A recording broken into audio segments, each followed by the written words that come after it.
ഇപ്പോൾ നമ്മളിപ്പോൾ ഒരാൾ മരിച്ചു കഴിഞ്ഞാൽ അയാൾ അങ്ങ് പുണ്യാളനാവുക എന്ത് ചെയ്താലും. അപ്പോൾ ഈ ഒരു കേസിൽ ഇപ്പോൾ ദീപക് എന്ന് പറഞ്ഞ ആൾ മരിക്കാന്ന് ആത്മഹത്യയാണ് ചെയ്തിരിക്കുന്നത്. അപ്പോൾ അതിനെ ജസ്റ്റിഫൈ ചെയ്യാനൊന്നും പറ്റത്തില്ല. ഇപ്പോൾ ആത്മഹത്യാ ശ്രമം കുറ്റാർഹവുമാണ്. സക്സസ് ആയില്ല എന്ന് അയാളെ അതിനും കേസെടുത്തേനെ പോലീസ്, ഇതിനും അറസ്റ്റ് ചെയ്തേനെ. ഈ രണ്ട് കാരണം കൊണ്ട്. അപ്പോൾ പറയാൻ പോകുന്നത് എന്താണെന്നറിയാം, ഈ ആത്മഹത്യക്ക് ശ്രമിച്ചത് ഇയാൾ കുറ്റം ചെയ്തുകൊണ്ടാണെന്നും പറഞ്ഞ് ആ പേഴ്സ്പെക്റ്റീവിൽ നമ്മൾ ആ വീഡിയോ കാണുമ്പോൾ അയാൾ തട്ടിയെന്ന് മനസ്സിലാകും, മുട്ടിയെന്ന് മനസ്സിലാകും. പിന്നെ കുറേ പേര് വന്ന് സാക്ഷി പറയും ഇയാൾ മരിച്ചില്ലാന്നേ ഉണ്ടല്ലോ. ആ മറ്റേ പെണ്ണും വന്ന് പറഞ്ഞേനെ അവളെ തട്ടിയെന്ന്. മുട്ടിയ കാര്യം അവള് പറഞ്ഞേനെ. ഷിംജി ആദ്യം ഇട്ട വീഡിയോ പറയുന്നില്ലേ, വേറൊരു പെണ്ണ് തട്ടിയിട്ടാണ്, അങ്ങനെ പറഞ്ഞേനെ. അപ്പോൾ ഈ മരിച്ചു കഴിഞ്ഞാൽ ഉടനെ മാറ്റി പറയണം എന്നൊരു ധാരണ നമുക്ക് എല്ലാവർക്കും ഉള്ളതുപോലെ ഇപ്പം ഞാനെങ്ങാനും മരിച്ചു കഴിഞ്ഞാൽ ഇവന്മാർ പറയത്തില്ലേ, ഇവൻ അങ്ങനെ ആയിരുന്നു, ഇവൻ ഇങ്ങനെയാണെന്നോ, അവൻ കഞ്ചാവെന്നോ, അവൻ ചത്തില്ലേ, തൊലഞ്ഞില്ലേ, മൈരന അതാ ഇതാന്നൊക്കെ പറയുന്നവരിവിടെ ഉണ്ട്. മനസ്സിലായോ? അങ്ങനെയും പറയും ആൾക്കാർ. പിന്നെ മലയാള മനോരമയുടെ ഹെൽപ്പ് ഡെസ്കും പോട്ടെ, ഡിജിറ്റൽ ഡെസ്കിലിരിക്കുന്നവൻ എഴുതും, ചെകുത്താനെന്ന് പറഞ്ഞാൽ യൂട്യൂബർ ഇങ്ങനെ മരിച്ചു, ഇന്നടത്താണ് അടക്കം. മുൻപ് ഇയാളെ ഒരു കേസിൽ തിരുവല്ല പോലീസിൽ മോഹൻലാലിനെ അപകീർത്തിപ്പെടുത്തി എന്ന് പറഞ്ഞ കേസുണ്ടെന്ന് കൂടെ അവൻ അടിയിൽ എഴുതി ചേർക്കും. ഇവർ രണ്ടിടത്തവന് അത് തന്നെ എഴുതി വെച്ചെന്ന്. അയ്യോ, എന്നാ അവസ്ഥയൊക്കെ ഇത്. അങ്ങനെ മരിച്ചതുകൊണ്ട് ആരും പുണ്യാളനാവത്തില്ല. ഈ പറഞ്ഞ സംഭവം അയാൾ തട്ടിയതിനകത്തൊന്ന് വേറൊരു കാര്യമുണ്ട്. എവിടെ നമ്മൾ അറിയാതെ തട്ടിയാലും ഒന്ന് തിരിഞ്ഞെങ്കിലും നോക്കും, ഒരു സോറിയെങ്കിലും പറയും. അത് പ്രത്യേകിച്ച് ഒരു പെങ്കൊച്ചിൻ്റെ മുലയിലൊക്കെയാണ്, സോഫ്റ്റാണ്, ടച്ച് ചെയ്താൽ അറിയാം ഇത് മുലയ്ക്കാ തട്ടിയേക്കുന്നത്. നല്ല തന്നെ ഇങ്ങനെ ബാഗ് വെക്കുമ്പോൾ പുറകിലൊരു തട്ട് തട്ടിയൊന്ന് നോക്കണ്ടേ. അയാൾ അറിഞ്ഞിട്ടേ ഇല്ലാത്തപോലെ പിന്നെ നിൽക്കുക. 2 പ്രാവശ്യം തട്ടിയിട്ട് അറിയാത്ത പോലെ അങ്ങ് നിൽക്കുകയെന്നേ. അങ്ങനെ അല്ലത്, ആ തട്ട് അറിയണം. അത് അറിയുമ്പോൾ നമ്മൾ അറിയാൻ നോക്കിയിട്ട് അയ്യോ സോറി ബാഗ് പൊക്കിയപ്പോൾ കൊണ്ടതാണ്, അങ്ങനെ പറയണം. അല്ലാതെ എന്താ ചേട്ടാ ഉദ്ദേശിക്കുന്നത് പറയുമ്പോൾ ഓടിപ്പോവല്ല വേണ്ടത്. മാത്രമല്ല, ഈ വീഡിയോ കണ്ടപ്പോൾ അയാൾ ആ വീഡിയോ കാണുന്നുണ്ട്, ആ പെണ്ണിട്ട പോസ്റ്റ്. അത് കണ്ടപ്പോൾ അയാൾക്ക് ജസ്റ്റിഫൈ ചെയ്യാൻ പറ്റുന്നില്ല. അയാൾ ആദ്യമായിട്ടാണ് അയാളുടെ ഈ പരിപാടി ഒരു വീഡിയോയിലൂടെ അയാൾ കണ്ടത്. അപ്പോൾ അയാൾക്ക് മനസ്സിലായി അയാൾ പിടിക്കപ്പെട്ടു. അയാൾ എങ്ങനെ നിങ്ങളൊരു കാര്യം ചെയ്തിട്ടുണ്ടെന്ന് വിചാരിക്കുക, അത് ചെയ്തില്ലെന്ന് നാട്ടുകാർ മൊത്തം പറഞ്ഞാൽ എനിക്കറിയാലോ ഞാൻ ചെയ്തെന്ന്. അവിടെയല്ലേ ഗിൽട്ട് വർക്ക് ചെയ്യുന്നേ. അല്ലാതെ ഞാൻ ചെയ്തിട്ടില്ലെന്ന് ഉറപ്പുണ്ടെങ്കിൽ പിന്നെ ഞാൻ എന്തിനാണ് പേടിക്കുന്നത്? ഞാൻ എന്തിനാണ് ആത്മഹത്യ ചെയ്യുന്നത്? മാനഹാനി എങ്ങനെ ഉണ്ടായി? ഒരു മാനഹാനി ഉണ്ടാകത്തില്ല അതിനകത്തുനിന്ന്. അത് തെളിയിക്കാനും പറ്റും. നമ്മൾ വിചാരിച്ചത് തട്ടിയിട്ടില്ലെന്ന് തെളിയിച്ചിരിക്കും. അത് അത്രേ ഉള്ളൂ. അത് മനഃപൂർവ്വം അല്ലെന്ന് പറയാനും പറ്റും. ഇത് കണ്ടാൽ അറിയാം ഇത് മനഃപൂർവ്വമാണെന്ന്. രണ്ടിടത്താണ് സംഭവിച്ചത്, ഒരേ ബസ്സിൽ. ഇതിനകത്ത് വേറെ കാര്യം കൂടെ ഞാൻ പറയട്ടെ. ഇപ്പോഴും മറ്റേ ആ പെണ്ണ് ആദ്യം തട്ടി എന്ന് പറയുന്ന പെണ്ണിനോട് ആരും ഒന്നും ചോദിച്ചിട്ടില്ല. പിന്നെ ഈ ബസ്സുകളിൽ ഈ റൂട്ടിലുള്ള സകല ബസ്സിൽ നിന്നും CCTV വിഷ്വൽസ് ഒരു മാസത്തെ എടുത്താൽ ഇയാൾ എത്ര പ്രാവശ്യം എത്ര ഫ്രീക്വൻ്റ് ആയിട്ട് യാത്ര ചെയ്യുന്ന ആളാണെന്നും ഇയാൾ ഏതൊക്കെ സമയത്താണ് യാത്ര ചെയ്യുന്നതെന്നും ആ സമയത്ത് ഇയാൾക്ക് ജോലിക്ക് പോകുന്നതാണോ അതോ വെറുതെ പോകുന്നതാണോ കടയിൽ പോകുന്നതാണോ അതോ അതിനകത്തെല്ലാം ഈ പെണ്ണുങ്ങൾ നിൽക്കുന്ന സ്ഥലത്ത് തന്നെയാണോ ഇയാൾ നിന്നേക്കുന്നതെന്ന് എല്ലാം അന്വേഷിക്കണം. അല്ലാതെ ഇവിടെ ഒരു വീഡിയോ കണ്ടുകൊണ്ട് മാത്രമല്ല അയാളുടെ ക്യാരക്ടർ മനസ്സിലാക്കുന്നത്. ഇതിപ്പോൾ ഇയാൾ ജീവിച്ചിരുന്നില്ലെങ്കിൽ എന്താ സംഭവിക്കാന്നറിയോ? സവാദിന് സംഭവിച്ച പോലെ സംഭവിക്കും, പിന്നെ എവിടെയെങ്കിലും പിടിക്കപ്പെടും, അത്രേ ഉള്ളൂ. അല്ല ഇത് കണ്ടോ തന്നെ ആർക്കും മനസ്സിലാവാത്തൊരു കാര്യം.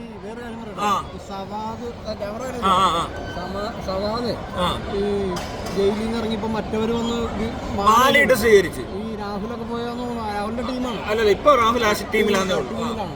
അപ്പൊ അന്ന് മാല ഇട്ടിട്ട് രണ്ടാമത് പിന്നെ അറസ്റ്റ് ചെയ്തു പറഞ്ഞു. അപ്പൊ മാല ഇടാൻ ആരും പോയില്ലല്ലോ. ഇല്ല, അതില്ല. അപ്പൊ അതെന്താ പോകത്തുള്ളൂ? കൂടുതൽ മീഡിയേറ്റേഴ്സ് ഉള്ള സമയത്തേ പോകത്തുള്ളൂ. അപ്പോഴേ കാശ് കൊടുക്കാനും രാഹുലേശ്വരി പോകത്തുള്ളൂ.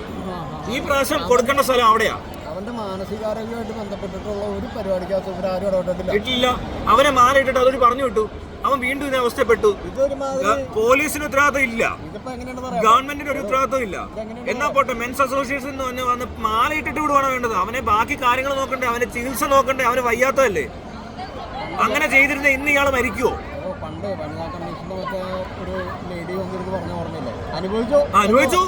അത്രേ ഉള്ളൂ ഇവിടുത്തെ ഗവൺമെന്റ് ഉദ്യോഗസ്ഥരുടെ ഉത്തരവാദിത്തം. അതിന്റെ അപ്പുറത്താണ് മെൻസ് കമ്മീഷൻ. അവരെ ഏരിയയിലോട്ട് അവര് മാല ഇടുന്ന അവരുടെ പബ്ലിസിറ്റി കിട്ടി അവർ പോയി, അതേ അവർ ചെയ്തിട്ടുള്ളൂ. ഇവൻ ഈ പ്രാവശ്യം ആ വീട്ടിൽ ചെന്ന് കാശ് കൊടുക്കുന്ന സീൻ പബ്ലിസിറ്റിക്ക് ചെയ്തതാണ്. ഈ രാഹുലീശ്വരൻ ഒരാഴ്ച കഴിഞ്ഞ് കൊണ്ടുകൊടുത്താൽ ആരും അറിയത്തില്ല. മീഡിയ മൊത്തം വിളിച്ചോണ്ട് പോയി പൈസ കൊടുത്ത് പബ്ലിസിറ്റി കൂട്ടിയ രാഹുലീശ്വര്. നാണം ഉണ്ടോ എനിക്കൊക്കെ? എന്നിട്ടിരുന്ന് ന്യായീകരിക്കുക ഓരോ ഷോയിലൊക്കെ നിന്ന് മുട്ടൻ ഷോ. രാഹുലീശ്വർ പറയുന്ന ശരി. ഇവനൊക്കെ എന്ത് കണ്ടാ ഈ അനലൈസ് ചെയ്യുന്നത്? ഇവർക്ക് എന്തെങ്കിലും കുറവുണ്ടോ? നിങ്ങൾക്കൊക്കെ എന്തെല്ലാം കാര്യങ്ങളുണ്ടോന്നറിയാം അതിനകത്ത്? ഐക്യു കുറവുണ്ടാവും. ഇവിടെ അനലൈസ് ചെയ്യാനുള്ള സ്കില്ലില്ലെന്ന്. ഒരു വീഡിയോയ്ക്കകത്തുനിന്ന് തന്നെ വിസിബിൾ ആയിട്ട് ഒരുപാട് കാര്യങ്ങൾ. പിന്നെ ഇയാളുടെ ഈ സൈക്കോളജിക്കൽ ഇഷ്യൂ, ഇയാളുടെ പാറ്റേൺ, ഇയാളുടെ ബാഗ്, അയാൾ പിന്നെന്താ വേറെ എന്തൊക്കെ ഉണ്ടാവില്ല ഞാൻ പറഞ്ഞത്. അത് നമ്മളിപ്പോ പറഞ്ഞ വേറെ സാധനങ്ങൾ ഉണ്ടാകുന്നത്. പിന്നെ റീച്ച് എന്തുകൊണ്ട് ഇയാള് ഈ ഷിംജി തപ്പിപ്പിടിച്ച് വന്നതാണ്. അയാൾ റീച്ച് ഉണ്ടാക്കാൻ വേണ്ടി വീഡിയോ ഉണ്ടാക്കുവാണെങ്കിൽ ഷിംജി എങ്ങനെ അറിഞ്ഞ ഇയാളാണ് അവിടെ പിടിക്കാൻ പോകുന്നത്? അതെ, അവിടെ പ്രത്യേക അല്ല, അയാൾ പോയ റൂട്ട്, അയാൾ ഇറങ്ങിപ്പോയ രീതി ശരിയായില്ല. എടോ, ഇങ്ങനെ ഇതുവഴി പുറത്തോട്ട് ഇറങ്ങാം ബസ്സിൽ, അവൻ അതുവഴി അങ്ങ് പോയാൽ മതി. അവനാണ് ഇവിടോട്ട് ബാഗ് ഒന്ന്, അതിനിടെ നിന്ന് ബാഗ് പൊക്കി പുറകെ നിൽക്കുന്ന പെണ്ണിനെ ഒന്ന് തട്ടി. അത് എന്നിട്ട് തട്ടാൻ നേരത്ത് ഇങ്ങോട്ട് നീങ്ങുന്നുണ്ട് ഇയാള്. തട്ടിക്കഴിഞ്ഞ് അതിന്റെ മുന്നിൽ, ആ പെണ്ണിന്റെ മുന്നിൽ ഒരാൾ നിൽക്കുന്നു. എന്നിട്ട് പിന്നെ അവിടെ നിന്ന് തിരിഞ്ഞ് വീണ്ടും വളഞ്ഞു പോയേക്കുന്നു. അത് നേരെ പോകാൻ പറ്റത്തുള്ളൂ. ഒരു ബോധമുള്ള ഏതൊരു മനുഷ്യനും അത് ചെയ്യാൻ പറ്റത്തില്ല. ഇവിടെ വന്ന് തട്ടിയിട്ട് വേണം അവന് പോകാൻ. മരിച്ചെന്നും പറഞ്ഞുകൊണ്ടൊന്നും ഇത് വിടാൻ പറ്റത്തില്ല. ഇയാള് തട്ടിയത് തന്നെയാണ്, ഒരു സംശയം വേണ്ട. അത് കണ്ടാൽ അറിയാം. ഇനി ഇരുന്നോണ്ട് ആ പെങ്കൊച്ചിനെ കൊണ്ട് അറസ്റ്റ് ചെയ്തിട്ടത് വളരെ മോശമായി പോയി. പോലീസ് ചെയ്തത് വളരെ മോശമാണ്. ആ പെണ്ണിനെ അറസ്റ്റ് ചെയ്യേണ്ട ഒരു ആവശ്യമില്ല. നിങ്ങളുടെ അനലൈസ് ചെയ്തേക്കുന്നത് ശരിയായിട്ടില്ല. നിങ്ങൾ ഇതൊന്നും ശ്രദ്ധിച്ചിട്ടില്ല, അല്ലെങ്കിൽ ഇത് അന്വേഷിച്ചിട്ടുമില്ല. ഇയാൾ തട്ടുന്ന ആളാണോ എന്ന് അന്വേഷിക്കണം. ആ പെണ്ണ് ഓക്കെ എന്നാ വേണ്ട. ഈ പെണ്ണിനെ എന്തിനാ അറസ്റ്റ് ചെയ്യുന്നത്? സോഷ്യൽ മീഡിയ പോസ്റ്റ് ചെയ്തുകൊണ്ടാണോ? അങ്ങനെ ഉണ്ടെങ്കിൽ ഇതിനു മുമ്പ് 10 പ്രാവശ്യം ഇതേപോലത്തെ സോഷ്യൽ മീഡിയ പോസ്റ്റ് ചെയ്യുന്നപ്പോൾ പോലീസ് ഒരാളോടും പറഞ്ഞില്ലല്ലോ സോഷ്യൽ മീഡിയയിൽ ഇങ്ങനത്തെ ഇഷ്യൂസ് പോസ്റ്റ് ചെയ്യരുതെന്ന്. ഞാൻ അന്ന് പറഞ്ഞല്ലോ ജയിലിന്റെ മുന്നിൽ നിന്ന് ഇത് പോസ്റ്റ് ചെയ്യരുതെന്ന്. എനിക്ക് വേണേ പറയാമെന്നു അത് ചെയ്തത് ശരിയല്ലെന്ന്. നിങ്ങളൊക്കെ എന്തോ നോക്കിയിരിക്കുവാന്നു? ഇവിടുത്തെ കോടതി എന്താ പറയാഞ്ഞത്? ഇവിടുത്തെ മീഡിയ എന്താ പറയാഞ്ഞത്? ആ പെങ്കൊച്ചിനോട് ആരും പറഞ്ഞില്ലല്ലോ. 10 വന്നു. ഒരുത്തം മരിച്ചപ്പോഴാണ് ഈ പറയുന്നത്. മരിച്ചപ്പോഴാണ് ഇവർക്ക് ബോധം ഉണ്ടായത്. എന്നാ മരിക്കുന്നതിന് മുമ്പ് പറഞ്ഞിരുന്നത് ഇയാൾ ജീവനോടെ ഇരിക്കത്തില്ലേ? അതിന്റെ ഉത്തരവാദിത്തം അപ്പൊ ആർക്കാ?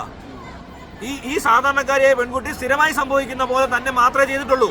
അവൾ ഒരിക്കലും വിചാരിച്ചിട്ടില്ല മരിക്കുമെന്ന്. അവൾ പ്രത്യേക ഒരു ഓഡിയോ വീഡിയോ, ഒരു ഫോൺ കോളിൽ പറയുന്നത് യൂട്യൂബിൽ കിടപ്പുണ്ട്.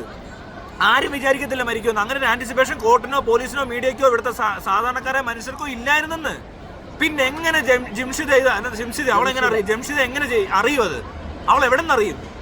എടാ, ഇത്രയും ഭയങ്കര വലിയ ആൾക്കാർ, കോടതി, പോലീസ്, മറ്റേത് മറിച്ചത്, വലിയ മീഡിയ, 19 ചാനല്, യൂട്യൂബ് വ്ളോഗർമാര്, ഇവന്മാരെല്ലാം അന്ന് സവാദിനെ കുറ്റം പറഞ്ഞുകൊണ്ടിരുന്നപ്പോൾ ഞാൻ മാത്രമേ അവിടെ പോയി പറഞ്ഞുള്ളൂ ഇതുപോലെ വീഡിയോ പോസ്റ്റ് ചെയ്യരുത്.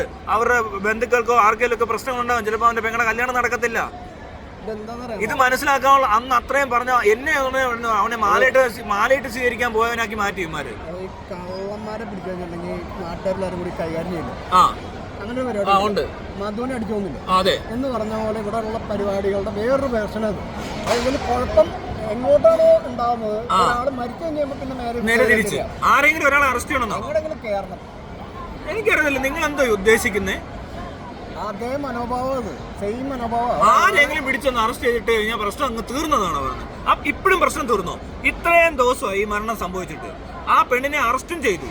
എന്നിട്ട് ഇവർ പറഞ്ഞോ എവിടെയെങ്കിലും മീഡിയ വന്നിരുന്ന പോലീസ് ഓഫീസേഴ്സോ കോടതിയിൽ നിന്നോ അല്ലെങ്കിൽ ഹൈക്കോടതിയുടെ ഉത്തരവോ എന്തെങ്കിലും ഉണ്ടായോ? ഈ വീഡിയോ എടുക്കുന്നത് കൊണ്ട് കുഴപ്പമില്ല, എവിഡൻസിന് അത് എടുത്തോളൂ. എന്നിട്ട് ഇത് പോലീസ് സ്റ്റേഷനിലാണ് ഇയാളെ എത്തിക്കേണ്ടത്.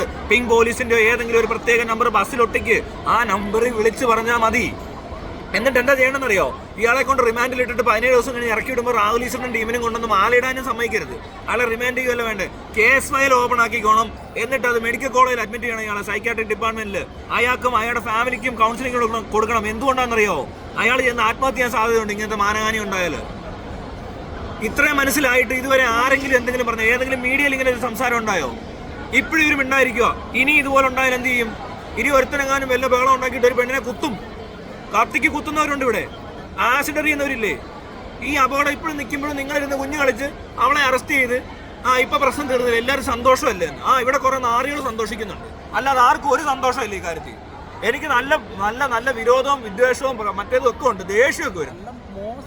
വളരെ മോശം എന്ന് പറഞ്ഞാൽ ഇത്രയും വൃത്തികെട്ട ഒരു നടപടി പോലീസിന്റെ ഭാഗത്തുനിന്നുണ്ടായതിൽ അതിന് ഉറപ്പായിട്ടും പ്രതിഷേധമുണ്ട്. ഇത് എനിക്ക് മാത്രമല്ല, ഇത് ഒരുപാട് പേരുണ്ട്, ആരും പറയുന്നില്ലെന്നേ ഉള്ളൂ. അയാൾ മരിച്ചെന്നും പറഞ്ഞുകൊണ്ടാണ് എല്ലാവരും മിണ്ടായിരിക്കുന്നു. അങ്ങനെ മരിച്ചെന്ന് പറഞ്ഞുകൊണ്ട് ആരും പുണ്യാളനൊന്നും ആകത്തില്ല, ചെയ്തത് മാറത്തുമില്ല. അതിന്റെ തെളിവ് അവിടെ ഉണ്ട്, അവിടെ സാക്ഷിയുണ്ട്. ഒരു സാക്ഷി എന്ന് പറയുന്നത് ആ മറ്റേ പെണ്ണാണ്. അവൾ ഇതുവരെ പുറത്തിറങ്ങാത്ത, ഇത് മരിച്ചതിന്റെ സെന്റിമെന്റ്സ് വെച്ചിട്ട് ഇത്രയും ആൾക്കാർ വായടപ്പിച്ചുകൊണ്ട് മാത്രമാണ് മറ്റേ പെങ്കൊച്ച് മുന്നോട്ട് വരാത്തത്. അല്ലേ? ആ പെങ്കൊച്ച് വന്ന് പറഞ്ഞേനെ അവളുടെ ദേഹത്ത് തട്ടി എന്നുള്ളത്. അത് ഷിംജിത കണ്ടിട്ടുണ്ട്. അവൾ പറഞ്ഞിട്ട് എന്തുകൊണ്ടാണ് ആ പെങ്കൊച്ച് മുന്നോട്ട് വരാത്തത്? ആരെയാണ് അവർക്ക് ഭയം? അതേ ഭയം തന്നെയായിരുന്നു ഇവനും. ഇവനെ പോലീസ് അറസ്റ്റ് ചെയ്തുകൊണ്ട് പോവും, ആ സവാദിന് സംഭവിച്ചോളൂ സംഭവിക്കും എന്ന് പേടിച്ചിട്ട് അയാൾ ആത്മഹത്യ ചെയ്യുന്നു. എന്നാൽ ഇതൊരു മാനസിക രോഗാവസ്ഥയാണെന്നും അയാൾക്ക് ട്രീറ്റ്മെന്റ് കൊടുക്കേണ്ട ആളാണെന്നും ഒക്കെ തിരിച്ചറിയുന്ന ഒരു സമൂഹമായിരുന്നെങ്കിൽ ഈ വീഡിയോ ഓൺലൈനിൽ വരത്തില്ല, അല്ല സോഷ്യൽ മീഡിയ വരത്തില്ല. ഇയാൾക്ക് ട്രീറ്റ്മെന്റ് കിട്ടും, സമാധാനം കിട്ടും. ഇവിടെ ഇങ്ങനെ ഈ സംഭവങ്ങളുടെ എണ്ണം കുറയും, സ്ത്രീകൾക്ക് യാത്ര ചെയ്യാൻ ഉള്ള ബുദ്ധിമുട്ട് കുറയും. ഇതാ ചെയ്യേണ്ടത്, അല്ലാതെ ആ പെണ്ണെ പിടിച്ച് അറസ്റ്റ് ചെയ്യുക ചെയ്യേണ്ടത്. ഇതെന്ത് നടപടിയാ? അതായത് ഉത്തരവാദിത്തത്തിൽ നിന്ന് എല്ലാം അങ്ങ് ഒഴിഞ്ഞു മാറി. ഇനി ഞങ്ങൾക്കൊന്നുമില്ല, ഞങ്ങൾ ചെയ്യേണ്ടതൊക്കെ ചെയ്തില്ല എന്നുള്ള പോലത്തെ എന്ത് സാധനം. അതൊന്നും അല്ല. ഇവിടെ കിടന്നുകൊണ്ട് എല്ലാവരും പറയുന്നുണ്ട്, ഇവിടുത്തെ മീഡിയ എല്ലാം ഇത് റിപ്പോർട്ട് ചെയ്യുന്നവരെ തെറ്റാണ്. സ്ത്രീകളുടെ നേരെയുള്ള അതിക്രമം എന്നാണ് റിപ്പോർട്ട് ചെയ്യുന്നത്. അങ്ങനെയല്ല. ഒരു മാനസികാവസ്ഥ ഉള്ള, ഒരു പ്രത്യേകതരം ഡിസോർഡർ ഉള്ള അല്ലെങ്കിൽ ഡിസബിലിറ്റി ഉള്ള ഒരാളെ ബസ്സിൽ കണ്ടെത്തിയപ്പോൾ സംഭവിച്ചതാണിത്. അങ്ങനെയുള്ളവർ ഇനിയുണ്ട് ഇവിടെ. ഇവിടെ ഒരു 1000 പേര് അല്ലെങ്കിൽ ഒരു 5000 പേരെങ്കിലും ബസ്സിലും ട്രെയിനിലും സ്ഥിരമായിട്ട് യാത്ര ചെയ്യുന്നുണ്ട് ഇങ്ങനെയുള്ളവർ. എല്ലാ സ്ത്രീകൾക്കും അറിയാവുന്ന കാര്യം ഇത്. ഈ 2 പേരെ നിങ്ങൾ കണ്ടിട്ടുള്ളൂ കേരളത്തിൽ. ഞാൻ കണ്ടിട്ടുണ്ടല്ലോ ഒരു 5 പേരെ. മീഡിയയും പോലീസും കണ്ടത് ആകെ 3 പേരെയാണ്. ഒന്നൊരു എന്താ സവാദ്, ഒന്നൊരു ദീപക്. ദീപക് അങ്ങ് മരിച്ചുപോയി. അല്ല, ദീപക് ഇനി 2ാമത് പിടിച്ചതിനെ നിയമം എവിടെ എല്ലാം പിടിക്കപ്പെടുമെന്ന് അറിയവര്. ഇത് ഒരിക്കലും ഇത് ഒരു ഒറ്റ പ്രാവശ്യമൊന്നുമല്ല. ഈ ബാഗ് ഒരു സ്ഥിരം പരിപാടിയാണ്. ഇവരുടെ എല്ലാം ബാഗ് ഉണ്ടാവും. അവരുടെ നിപ്പും ഭാവവും മട്ടും എല്ലാം കണ്ടാൽ അറിയാം. അവരുടെ ബോഡി ലാംഗ്വേജ് റീഡ് ചെയ്യാത്ത എന്താ നിങ്ങൾ? ബോഡി ലാംഗ്വേജ് കണ്ടാൽ മനസ്സിലാകത്തില്ലേ? എന്തോ നിങ്ങൾക്ക് അറിയാവുന്നേ?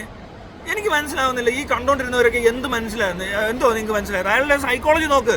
ഒരു തട്ടിയിട്ട് തിരിഞ്ഞു പോലും നോക്കുന്നില്ല, അനങ്ങാതെ നിൽക്കുന്നെന്ന്. ഒരു സോറി പറയണ്ടേ അങ്ങനെയാണ് അറിയാതാണെങ്കിൽ? അല്ലെ ഒന്ന് നോക്കുമെങ്കിലും ചെയ്യത്തില്ല ഇത് എവിടെ തട്ടിയെന്ന്. ഒരു മനുഷ്യൻ്റെ അകത്ത് നിങ്ങൾ ആരും അങ്ങനെ തട്ടിയിട്ട് അങ്ങനെ പോവുമോ അറിയാത്ത പോലെ? ഇത്തരം വിവരക്കേടുകൾ ഇനിയും പറഞ്ഞുകൊണ്ട് നടക്കരുത്. ഇനിയെങ്കിലും ഇതൊക്കെ ഒന്ന് കറക്റ്റ് ചെയ്യാൻ ശ്രമിക്കുക. ഇത് ഗവൺമെന്റിന്റെ ഉത്തരവാദിത്തമാണ്. ഇത് ഗവൺമെന്റിന്റെ ഉത്തരവാദിത്വം ഇല്ലായ്മ വീണ്ടും അവർക്ക് ആ ഉത്തരവാദിത്തത്തിൽ നിന്ന് ഒഴിഞ്ഞു മാറാൻ വേണ്ടിയിട്ടാണ് ഈ എന്താ സംശയതയോ എന്തോ പെണ്ണിന്റെ പേര് അതിനെ അറസ്റ്റ് ചെയ്തത്. ഇത് കണ്ണി പൊടിയിടുക. ഇവിടുത്തെ പൊതുജന താല്പര്യം ഇങ്ങനെ ആയതുകൊണ്ട് അവരെ പ്രഹസനങ്ങൾ കാണിച്ചു കൂട്ടുന്നതായി കാണുന്നത്.